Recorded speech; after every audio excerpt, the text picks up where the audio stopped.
উপদেষ্টা নিয়োগ চলতেছে বাংলাদেশে। যে আমাদের প্রবাসী ভাইরা যারা আছে, যারা রেমিটেন্স চলতেছে, যারা সরকারি চাকরি হচ্ছে, অতি তাড়াতাড়ি উপদেষ্টা নিয়োগ চলতেছে আমাদের। যে বেকারত্ব জীবন কমে যাবে, বেকারত্ব বেচারার জীবন কমে যাবে। শুধু উপদেষ্টা পাসপোর্ট সাইজ ছবি আর ওই ফুলকপি ছবি আর ভোটার আইডি কার্ড জমা দিলে উপদেষ্টা নিয়োগ পেয়ে যাবে। যে আপনার ফেসবুকে 4-5টা ফেসবুক স্ট্যাটাস আছে আর ওই প্রোফাইল লাল করলে স্ট্যাটাস এই আপনার হয়ে যাবে। যে এত ছাত্র এত ছাত্রী মারা গেল একমাত্র স্বাধীনের জন্য, একমাত্র যে দেশ উন্নতির জন্য। তো লাভ কি হইলো দেশে? যে লাভ কদু এক কদু হয়ে গেল, তো দেশ তো আগের মতন হইলো।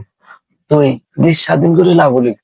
ও গড়ে এড়িয়ে হেতাম এরাতে উপদেশটা, গড়ে এড়িয়ে হেতাম উপদেশটা।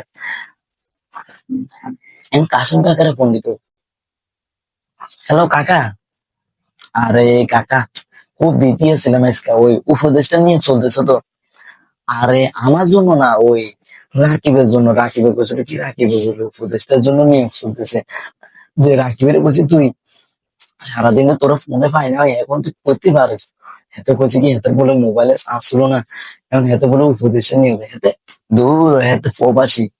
এখন এতে কইছে যে এত ফেসবুকে ওই এত বাড়িতে ওই পাসপোর্ট সাইজ ছবি আর ভোটার আইডি কার্ড অতি তাড়াতাড়ি আমার কাছে জমা দিবে। এখন আমি কইছি যে তোর বাড়ি এলাকা করে কবই ওই যে এই ইমেলের মাধ্যমে পাঠিয়ে দিলে আমি নিয়ে জমা দিয়ে দিব। আর দূর আমি, আর আমার জন্য না, আর ওই রাকিবের জন্য। আচ্ছা ওই কাকু আপনি রাখেন তো, ওই ইমনে ফোন দিছে। হ্যাঁ ইমন।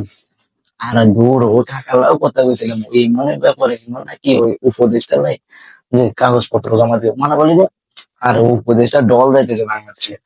দূর তোরা বাং এই দূর প্রবাসী কি লেগে এটা, প্রবাসী নাই থাকে তাড়াতাড়ি বাংলাদেশে চলে যায়, বাংলাদেশের উপদেশটা নিয়েছে ওই হাতে মেয়েরা মনে করে। আর দূর আগে যে জায়গা ছিল হেতারা আর কি, তুই ওর মনে করলে দিন ফেসবুকে 4-5টা স্ট্যাটাস দিস তুই। আর দূর স্ট্যাটাস দিস তুই, ফেসবুক প্রোফাইল না করলেও চলবে। আর দূর এত ছাত্রছাত্রী, দূর এগুলো কোনো ব্যাপার না। এটা আর আমরা এটা ভুলে গেছি, দীর্ঘ 16-17 বছর এগুলো আমরা ভুলে গেছি। আর হেতারা কেউ ছিল না, ওই সেই দলের দিয়ে দিছে আবার উপদেশটা।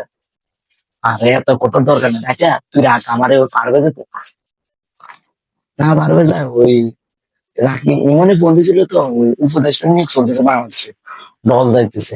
আর আমি আমার জন্য না, ওই ইমনের জন্য। ইমনে বলে উপদেশটা হইব, আমার কাছে যে হাতের কাগজপত্র জমা দিতে, আর আমিও জমা দিবেন।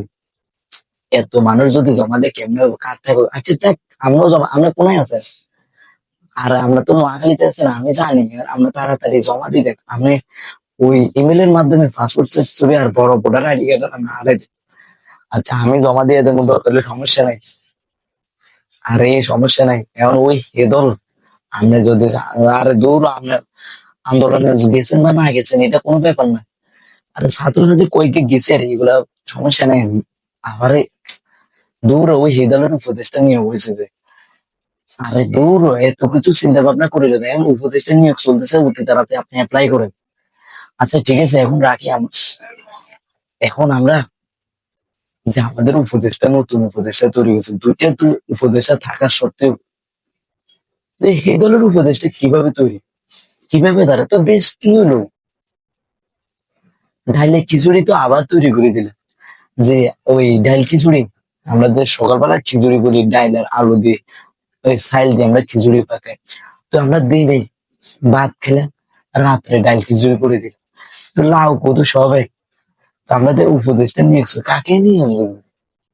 দেশকে আবার হেতাও কাছে দিয়ে দিয়েছেন, অন্য জায়গাতে নিতেন, অন্য দলের নিয়ে নিতেন, অন্য সংগঠন অঙ্গ সংগঠন নতুন তৈরি করতেন। নতুন প্রজন্মকে তৈরি করা দরকার ছিল, যে হেতা নয় করে আবার উপদেশটা দিক, আবার দেশটাকে হেতা উগাতে তুলে দিক। তো এই যে এত ছাত্র এত ছাত্রী যে মারা গেল, দেশের লাভ হলো কি? যে ওই আমরা করি এড়িয়ে তো আমরা লাভ কুদু এক হলে দেশ স্বাধীন করে দেশ অন্তত আমরা হেতা উগাতে তুলে দিই।